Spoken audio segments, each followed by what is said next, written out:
할렐루야. 사랑하는 성도님들, 다시 은혜의 자리에서 뵙게 되어 참으로 감사하고 반갑습니다. 우리 지난주 추수감사주일이었죠. 어떻게 감사하게 한 주간 잘 지내셨나요? 네, 우리 옆에 계신 분들과 다시 한번 우리 인사 나누겠습니다. 감사합니다. 네, 잘 지내셨습니까? 오늘 은혜되는 시간 되시기를 바랍니다. 감사합니다. 네. 우리에게 주신 오늘 말씀 통해 우리의 믿음이 가을의 과실들이 연그러지듯이 더욱더 단단히 연그러가는 귀한 예배가 되기를 소망합니다. 지난 시간 우리가 나누었던 말씀 중에 우리가 기억해야 할 말씀이 있는데요. 우리 하면 함께 읽죠. 시작. 너희는 가서 내가 원하는 것은 제사가 아니라 자비다 하신 말씀이 무엇이니 배워라. 나는 의인을 부르러 온 것이 아니라 죄인을 부르러 왔다. 네. 예수님께서 세리, 레위, 마태를 예수님께서 부르셨죠. 예수님의 부르심에 응답한 이 세리 마태는 예수님을 위해 또 제자들을 위해 큰 잔치를 열었고 그 모습을 본 바리새파 서기관들이 와서 왜 예수님은 저 죄인들과 함께 식사를 하시는지 역정을 내게 됩니다. 그리고 이 말씀은 그들의 질문에 대한 예수님의 지난주 답변이었죠. 자, 여기 말씀에 제사가 아니라 자비다라고 하는 저 단어가 나오는데요. 이 말씀은 무슨 말씀인가? 야, 이 바리새인 이 녀석들아, 너희들은 배우기도 많이 배우고 또 경건하게 살고 있고 그로 인해 사람들로부터 그렇게 칭찬도 받고 잘 살고 있지 않느냐. 그런 너희들이 이 죄인들 좀 그만 괴롭히고 긍휼하게 자비롭게 봐주면 안 되겠느냐, 이런 뜻이 아니라고 제가 말씀드렸습니다. 지금 고개를 이렇게 끄덕이신 분들은 약간 네, 하여튼 그렇습니다. 제가 정죄하는 건 아니고 제가 무슨 말을 해도 호응해 주셔서 감사하다는 말씀. 네. 너희들은 자신이 의인이라고 생각하고 있겠지만 그게 아니다라는 말씀이죠. 너희들은 의인이라고 생각하는 죄인일 뿐이다. 그래서 지금 너희에게 필요한 것은 제사가 아니라 하나님 앞에 엎드려서 자비를 구하는 것, 긍휼을 구하는 것이 지금 너희에게 필요하다라는 우리 주님의 답변이셨습니다. 자, 그리고 오늘은 왜 죄인들과 식사를 하느냐라고 하는 그 질문에 이어서 오늘은 왜 금식하지 않느냐라는 이 질문을 또 들고 와서 우리 예수님과 제자들을 괴롭히고 있는데요. 자, 우리 성도님들 지금 우리 좀 상상을 해볼게요. 오늘 우리는 예수님 당시에 장이 열린, 우리 여기 괴산음대에도 장이 열리죠? 며칠 5일장인가요 여기는? 네. 오늘이 장날이에요 또 마침. 장날입니다 오늘 여러분. 네. 지금 과거 2000년 전에 이스라엘 그 가버나움에도 지금 장이 열렸다고 생각해 보세요. 그 열린 가버나움 장터로 우리 함께 가보도록 하겠습니다. 자, 우리가 갔더니 그 장터 한복판에 유난히 눈에 띄는 사람들이 있어요. 이렇게 보니까 얼굴도 좀 이렇게 헬쑥해 보이고 표정도 어둡고요. 머리도 헝클어져 있고 오늘은 면도도 하지 않고 수염도 삐죽삐죽하고 거칠어 보여요. 그리고 화려하진 않아도 평범한 옷이 아닌 허름한 배의 옷을 입고 그 시장 한가운데 서서 하늘을 향해 두 팔을 벌리고 눈을 감고 이러고 서서 기도를 하고 있는 사람을 우리는 발견하게 됩니다. 그리고 지나가던 사람들이 그 사람들을 보고 수군거리죠. 뭐라고요? 어머, 저분들 오늘 또 금식하나 봐. 정말 대단하지 않니? 어떻게 일주일에 2번씩이나 저렇게 금식을 할 수가 있지? 하나님을 정말 사랑하는 사람들인가 봐 하고 사람들이 수근수근 대고 있죠. 자, 지금 금식을 하고 있는 이 사람들은 말씀에 따르면 바리새인들 그리고 세례 요한의 제자들이라고 표현하고 있는데 당시 사람들에게 이 모습, 그곳에서 손을 들고 금식하고 기도하고 구제하는 이 모습은 한마디로 신앙의 표준, 기준 같은 모든 사람이 존경하는 그런 모습이 바로 제가 조금 전에 묘사했던 바로 그 모습이 되겠습니다. 그들에게 오늘이 나오는 금식이라는 것은요, 단순히 밥을 굽는 그런 행위가 아니었어요. 하나님을 향한 헌신이자 이 로마의 압제 속에 있는 이 우리 민족에게 메시아를 도래하기 위한 자신들의 몸부림 같은 것이 바로 그들의 그 금식이었다라는 것이죠. 당시에 경건한 유대인이라면 누구든지 1년에 한 번 대속죄일이라고 하는 그 정해진 날에는 모두가 다 의무적으로 금식을 해야 됐습니다. 그런데 지금 말씀에 나오는 이 바리새인들과 세리 요한의 제자들은 아니야. 1년에 한 번으로는 부족해. 우리는 더 경건해야 돼 라는 그 마음으로 일주일에 2번 월요일과 목요일마다 지금 금식을 하고 있는 거예요. 자, 여러분 한번 상상을 해보시죠. 제가 한 손에는 제 성경책인데 꽤 낡았죠, 여러분. 제가 왜 안 버리고 있을까요? 되게 유니크하고 뭔가 되게 많이 읽은 것 같아 보이지 않습니까? 제가 들고 이렇게 차고 제 목양실에 있는 검은색 그 가운까지 제가 그걸 입고 마침 오늘 장날이라고 하시니까 괴산 장터에 나가서 그 사거리에서 제가 고뇌에 찬 표정으로 수염도 깎지 않고 하늘을 향해 손을 들고 이러고 기도를 막 하고 있는 겁니다. 여러분 어떨까요? 안 믿는 분들이 볼 때는 어떨까요? 뭐야 저거 유튜브에 찍어서 올릴지도 몰라요. 그런데 그나마 믿으시는 분들이라면 어떻게 보겠습니까? 어디 교회 목사님이신가 보다. 내가 아침에도 봤는데 한 새벽부터 나와서 지금 시간이 오후가 됐는데 점심 식사도 하지 않고 하루 종일 기도를 하고 계시더라. 내가 지나가면서 슬쩍 들어보니까 나라를 위해서도 기도하고 민족을 위해서도 기도하고 대단하시다 이런 반응 우리는 상상할 수가 있잖아요. 자, 딱 그런 상황이에요. 그렇게 장터에서 엄숙한 순간을 기도를 하고 눈물을 흘리고 그러고 있는데, 자, 가버나움의 그 장터 그 옆에 그 엄숙한 금식과는 전혀 다른 모습의 풍경이 펼쳐지고 있습니다.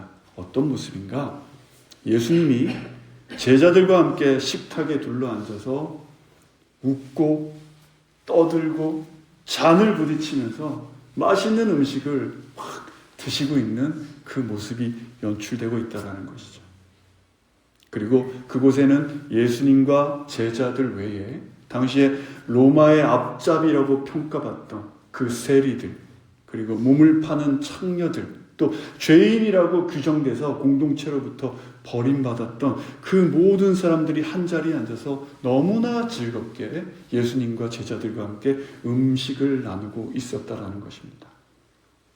나는 지금 금식하고 있는데 이 모습을 본 바리새인과 요한의 제자들, 그들의 마음이 어땠을까요? 당혹감도 느껴졌을 것이고 또 분노에 찬 눈빛. 나는 지금 이렇게 굶고 기도하고 있는데 뭐 하고 있는 것이냐고 불만을 터뜨립니다. 18절입니다. 함께 읽죠. 요한의 제자들과 바리새파 사람들이 금식하고 있었습니다. 몇몇 사람들이 와서 예수께 물었습니다. 요한의 제자들과 바리새파 제자들은 금식을 하는데 왜 당신들의 제자들은 금식하지 않습니까? 우리는 이렇게 민족을 위해서, 하나님 나라를 위해서 굶어가며 고통을 감내하고 있는데 당신들은 도대체 무슨 자격으로 지금 희희낙낙하고 그렇게 배부르게 먹고 있느냐?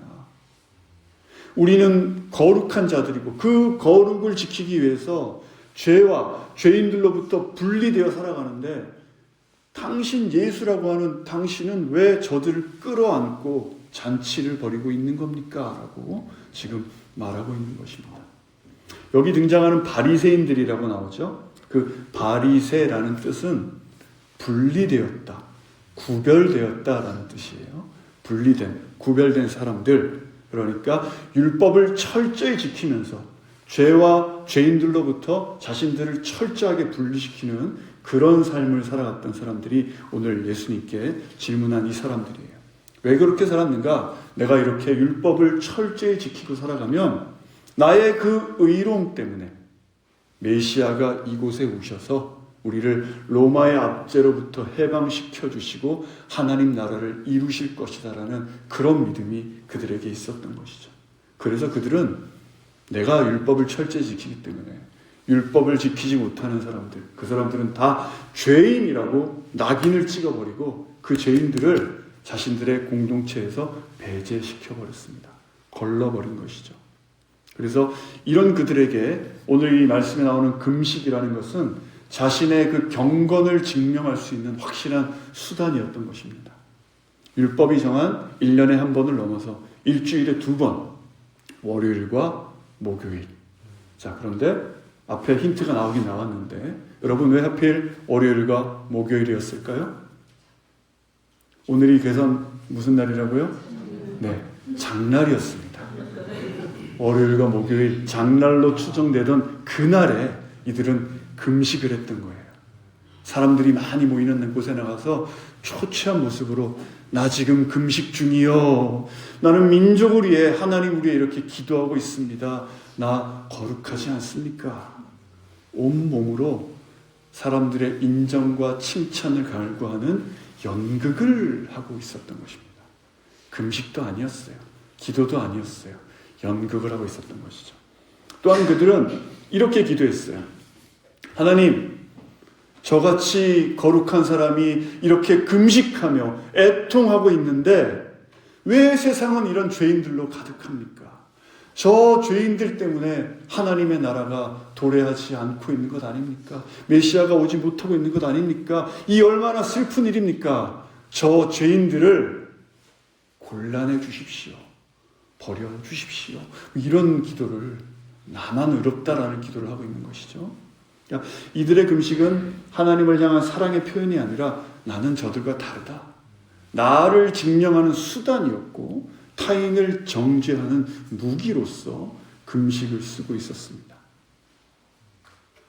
그리고 한 가지 더 알려드리면 당시 유대인들의 금식 시간은요, 아침 6시부터 저녁 6시까지가 금식 시간이었습니다. 자, 우리 여러분들에게 오늘 여러분 아침 6시부터 저녁 6시까지 유대인들처럼 하루 금식하십시오 하면 여러분들 어떻게 하실까요? 5시에 일어나서 배 터지게 먹는 거죠. 시간을 봐요. 58분까지 먹어도 돼요. 59분은 조금 위험합니다. 58분까지 배 터지게 먹고 그냥 하루를 버티는 거예요. 점심시간이 되면 배가 고플까요? 많이 먹었죠. 괜찮네. 그러다가 4시쯤 되면 조금 위기가 올 겁니다. 그때 우리는 어떤 타협을 합니까? 목사님, 아메리카노는 칼로리가 없으니까 먹어도 되지 않나요? 우리 이런 얘기 하지 않습니까? 그럼 제가 아메리카노는 괜찮아요. 그래서 한 잔 드시고 59분을 지나고 6시 땡 하면 어떻게 해요? 또 먹으면 되는 거예요. 결국에 뭡니까? 이들의 금식은 점심 한 끼 굶는 거였어요. 점심 한 끼 그냥 굶었던 것이죠.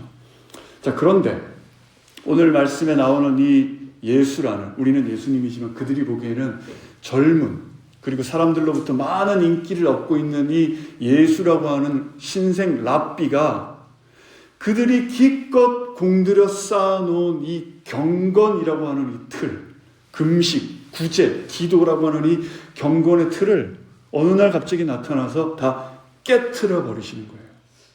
그들이 쫓아낸 죄인들을 다시 불러다가 너희는 나의 친구다 라면서 그들과 함께 식사를 하고 계시는 것입니다. 자, 이것은 마치 그들에게 어떤 느낌이었느냐, 집안에 있는 여러 쓰레기들 있죠. 버려야 될 것들을 다 모아서 종량제 봉투에 넣어서 버렸어요. 그럼 그 쓰레기는 어디로 가야 됩니까? 쓰레기 하치장으로 가야 되잖아요. 그런데 집에 돌아와서 문을 열고 들어왔더니 내 집안 거실에 내가 버린 쓰레기가 그대로 와 있는 거예요. 그리고 다 해체돼서 열려 있어요. 이런 느낌이에요. 그리고 예수님은 내가 버려버린, 내가 쓰레기라고 규정한 그 사람들에게 복음을 선포하시고 죄사함을 선포하시고 그들의 병을 고쳐주시고 그들을 제자를 삼기까지 하시더니 오늘은 같이 이 금식해야 되는 날 함께 웃고 즐기며 식사를 하고 계시는 것입니다. 우리 바리새인들, 우리는 이렇게 율법을 잘 지키는 모범생들인데 당신은 랍비라고 하면서 왜 우리처럼 하지 않는 것입니까? 당신이 정말 하나님을 아는 사람이 맞습니까? 왜 당신은 우리가 만들어 놓은 우리의 종교의 틀 속으로 들어오지 않습니까? 라고 묻고 있는 것입니다. 예수님은 이들의 이 위선을 꿰뚫어 보시고 비유로 말씀하시는데요. 19절과 20절 함께 읽겠습니다. 시작. 예수께서 대답하셨습니다. 신랑이 함께 있는데 어떻게 결혼잔치에 초대받은 사람들이 금식을 할 수 있겠느냐? 신랑이 자기들과 함께 있는 한 금식할 수 없다. 그러나 신랑을 빼앗길 날이 올 텐데 그날에는 그들이 금식할 것이다. 자, 이 말씀에서 신랑으로 비유되고 있는 분은 예수님이고요. 바리새인들이 그토록 바라던 그 메시아죠. 바리새인들은 율법을 준수하고 금식과 구제, 기도 이런 것들을 철저히 하면 하나님께서 그 정성을 보시고 메시아를 보내주실 것이다 라고 믿고 있었죠. 자, 그런데 어떻습니까? 그들이 그토록 기다리던 메시아가 지금 눈앞에 와 계신데도 그들은 여전히 과거의 방식대로 자기들의 그 방법대로 금식을 왜 하지 않느냐, 이런 것들만 지금 주장하고 있는 것입니다. 죄인들과 함께 복음이 선포되고 사랑이 넘치는 그 기쁨의 축제, 잔치가 벌어지는 그 현장인데도 그들은 자신들의 그 낡은 잣대를 우리 주님께 들이대며 왜 금식하지 않느냐고 따지는 것이죠. 바리새인들이 이 예수님의 말씀 받아들였을까요? 아니죠. 그렇지 않았어요. 예수님의 모습은 그들이 상상했던 메시아와는 너무나 달랐습니다. 그리고 그들 속에 있는 기대가 있었죠. 메시아가 온다면 메시아가 베푸는 그 잔치 자리에는 누가 들어가야 됩니까? 자신들이 들어가야죠. 바리새인들, 경건한 자들, 죄 없는 자들, 일주일에 2번씩 금식하고 기도하고 구제하는 그들이 그 잔치 자리에 당연히 주인공으로 들어가야 한다라고 생각했는데, 이런 선입견에 사로잡혀 있었기 때문에 그들의 눈에는 지금 예수님께서 벌이는 이 잔치자리는 천국 잔치로 보이지 않아요. 그리고 예수님을 메시아로 인정할 수도 없었던 것입니다. 자, 여러분, 예수님께서 어떤 금식 자체를 지금 부정하고 계시는 말씀이 아닙니다. 금식을 하지 마라 라는 게 아니에요. 중요한 게 뭡니까? 때가 있다라는 거예요. 금식해야 할 때가 중요하다. 그러니까 신랑이 함께 있는 동안은 금식할 때가 아니라 잔치의 시간이라는 거죠. 자, 이 말씀을 요즘 우리 시대에 적용하자면 누리, 자녀 있죠. 누리가 얘를 결혼을 하게 됐어요. 자, 결혼을 하게 돼서 우리 교인들이 모두 다 결혼식장에 가서 막 축하를 합니다. 축하드린다고 하고 결혼 예식 드리고 다 같이 맛있는 음식이 차려진 뷔페로 갔어요. 가서 이렇게 앉아있으면 우리 결혼식장에 가보면 그 다음 순서가 뭡니까? 장로님 목사님께서 테이블마다 다니시면서 와주셔서 감사하다고, 맛있는 거 되게 많은데 차린 것 없지만 많이 드시라고. 이 정도도 훌륭한데요.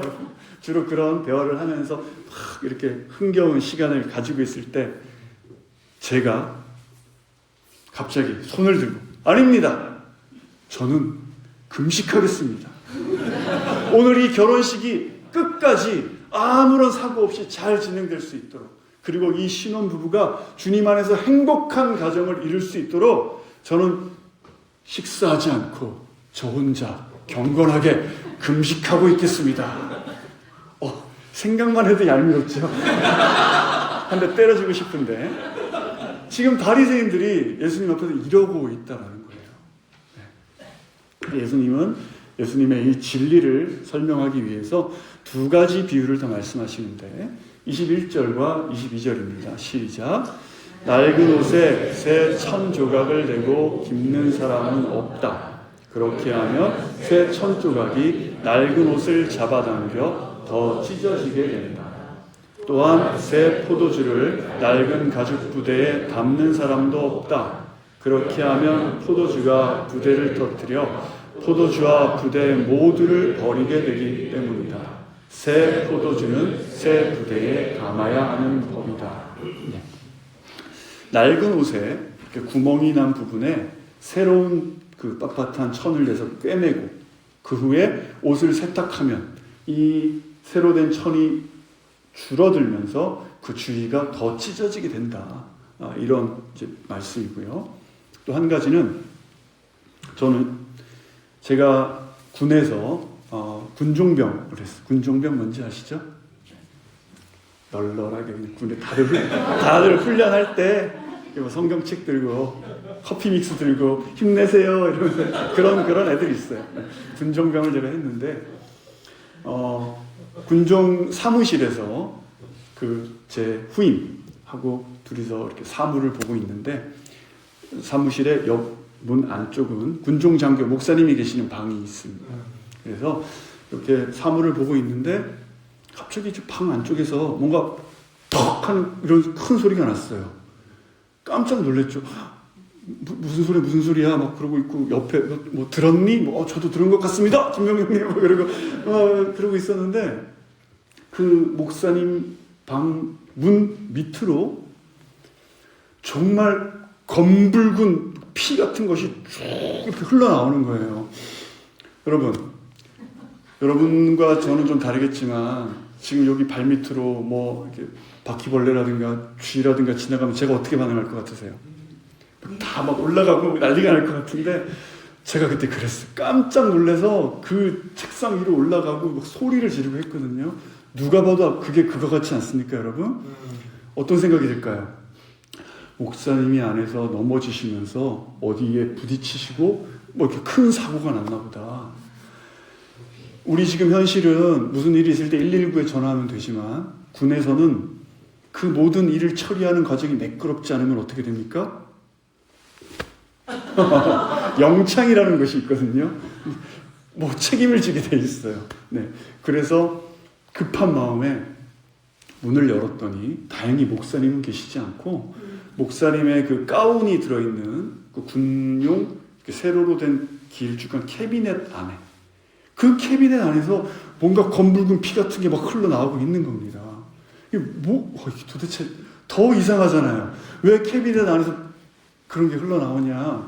그래서 이렇게 조심스럽게 문을 열었더니 다행히 여러분들 예전에 우리가 그 집집마다 하나씩 있던 델몬트 그 딱딱한 주스병 기억하시나요? 주스병이지만 보리차를 담아 드시던 그 병이 이렇게 금이 가서 주저앉고 깨어져 있고 그 안에서 그 포도주가 한 성도님께서 농사하신 포도를 성찬식에 쓰려고 새로 담그셔서 델몬트 병에 넣어서 교회에 가져다 주셨고 그 델몬트 병은 따뜻한 목사님의 방의 한겨울에 철제 캐비넷 안에 들어있었던 거죠. 그 포도가 발효하면서 그 가스가 팽창하면서 결국에는 그 델몬트 병 얼마나 두껍습니까? 그게 깨져버릴 정도로 너무 다행이었던 거죠. 저희는 정말 문을 열 때 이곳에 목사님이 쓰러져 계시면 어떻게 하나 너무 걱정을 했었는데 그런 경우를 저는 경험해 봤습니다.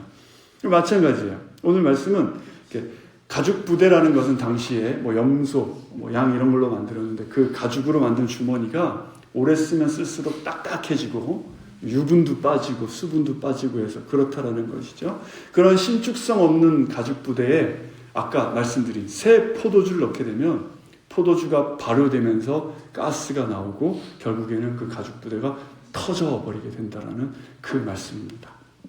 그러니까 당시 유대교는 이미 낡을 대로 낡아버려서 더 이상 그 기능을 할 수 있는 상태가 아니다. 예수님이 말씀하시는 그 말씀, 뭐 가르침 그런 거 몇 가지로 자신들의 그 헤어진 옷을 예수님의 말씀으로 조금 기우고 그렇게 해결될 일이 아니라는 것이죠. 그들의 불순종, 그들의 위선적인 이런 경건들 그런 것으로 인해 이미 터지기 일보 직전인 낡아버린 가죽 부대와 같았기 때문에 결국 예수님이 전하시는 그 복음을 온전히 받아들일 수 없는 상태였다는 것을 이 낡아버린 옷과 가죽 부대로 말씀해 주고 계신 것입니다. 자, 그런데도 이 유대인들은 낡아버린 자신들의 그 낡은 옷, 그리고 헌 가죽 부대처럼 굳어버린 자신들의 그 종교적 틀 안에 어떻게든지 예수님을 가두려고, 넣으려고 했죠. 예수님이 자신들의 방식, 자신들의 기준만을 따라주기를 바라고 있었던 것입니다. 자, 사랑하는 성도님들, 오늘 말씀 보실 때 좀 형태만 다를 뿐 우리 안에도 여전히 그런 낡은 가죽 부대가 존재할 수 있다라는 것입니다. 자, 우리는 보통 언제 금식을 합니까? 중요한 일을 앞두고 있을 때, 그죠? 또는 오랜 기간 나를 괴롭히고 있는 그 문제가 해결되지 않는데 그 문제가 이번에는 제발 좀 해결되었으면 할 때, 또는 아주 급박하게 다치거나 아픈 그런 급한 문제가 있을 때 우리는 주로 한 그런 3가지 정도의 이유로 금식을 결정하게 되죠. 자, 그런데 보십시오. 그 금식을 결정하게 되는 이유 무엇입니까? 다 나죠. 그 중심엔 내가 있어요. 내 문제가 있어요.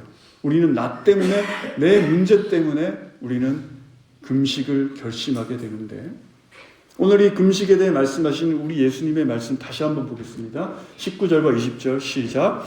예수께서 대답하셨습니다. 함께 있는데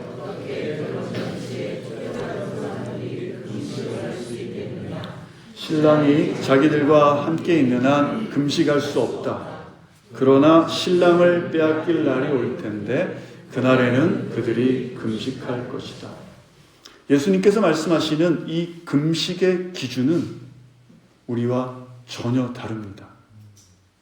우리의 금식이 나의 필요에 금식의 이유가 집중되어 있다면 예수님의 기준은 지금 철저히 뭔가요? 신랑이에요. 곧 예수님, 그분께 금식의 이유가 맞춰져 있다는 것입니다.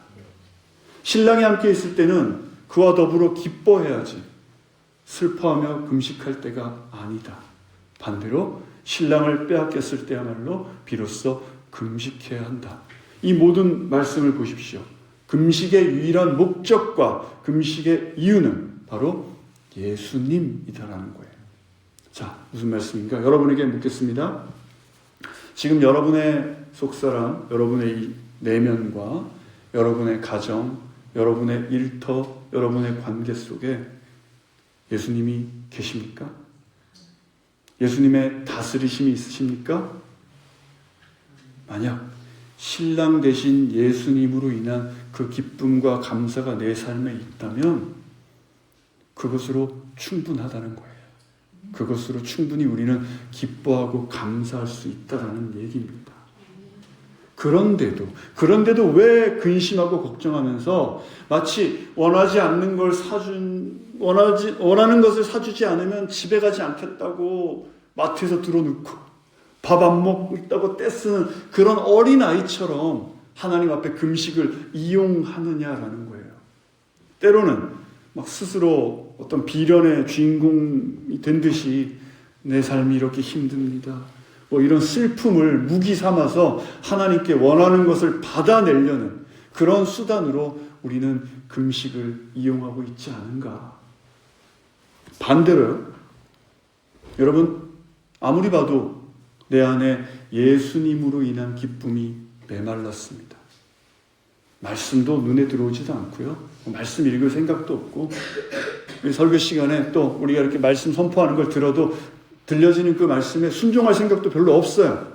비유하자면 뭡니까? 결혼식장에서 신랑이 사라져버린 상황과 같은 거예요. 여러분, 지금 결혼식이 열렸는데 갑자기 신랑이 사라졌어요. 그런데 신부라는 사람이 신랑이 사라진 줄도 모르고 자기 친구들하고 같이 사진 찍고 뷔페에 가서 몇 접시씩 밥 갖다 먹고 제대로 된 정신이야. 신부가 그러면 안 되죠. 그럴 때 뭐라고 합니까? 지금 우리 주님께서는 그럴 때 금식해야 된다. 그럴 때 금식해야 된다. 금식의 이유와 목적은 오직 예수님이다. 네 안에 예수님으로 인한 기쁨과 감사가 있느냐? 그것이 있을 때는 괜찮다. 너의 욕망을 이루기 위해 금식을 사용하지 말고 너의 안에 주님으로 인한 감사와 기쁨이 없을 때 그때는 주님을 찾아라. 주님, 지금 제 안에 주님이 없는 듯합니다. 주님이 없는 듯합니다. 그래서 인간의 가장 기본적인 욕구인 이 식욕조차 저는 내려놓습니다. 내 안을 가득 채운 이 더러운 나의 욕망들 우리 주님 걷어가 주시고 오직 예수 그리스도로 내 속을 다시 채워 주시옵소서. 이것이 바로 금식인 줄로 믿습니다. 오늘 우리 주님께서는 사랑하는 우리 성도님들을 예수님과 함께하는 기쁨의 잔치로 지금 초대하고 계십니다. 더 이상 여러분의 신앙을 남에게 보이기 위한 연극이라든가 나를 증명하기 위한 고행으로 만들지 마시기를 바라요. 그것은 곧 터져버릴 낡은 가죽 부대 같은 것입니다. 대신 주님, 나는 부족합니다.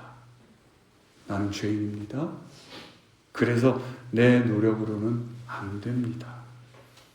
이 고백이 우리의 새로운 가죽 부대가 되어야 할 줄로 믿습니다. 그 부드러운 회개하는 그 마음 위에 우리 예수님께서는 성령의 새 포도주를 부어주실 줄로 믿습니다. 자, 이번 한 주간 무언가를 참고 견디는 그런 신앙인이 아니라 신랑 되신 예수님과 함께 동행하고 함께 그 사랑을 누리는 신앙인으로 살게 되기를 바랍니다. 억지로 의무적으로 기쁜 척 하는 것이 아니라 그래, 나에게 이런 문제 있더라도 나에게는 신랑 되신 예수님이 내 속에 계시지. 그 사실 하나로 신랑과 함께 있는 그 기쁨을 맛보는 우리 모두가 되기를 축원합니다. 이런 믿음으로 사랑하는 우리 성도님들 한 주간도 승리하십시오. 기도하겠습니다.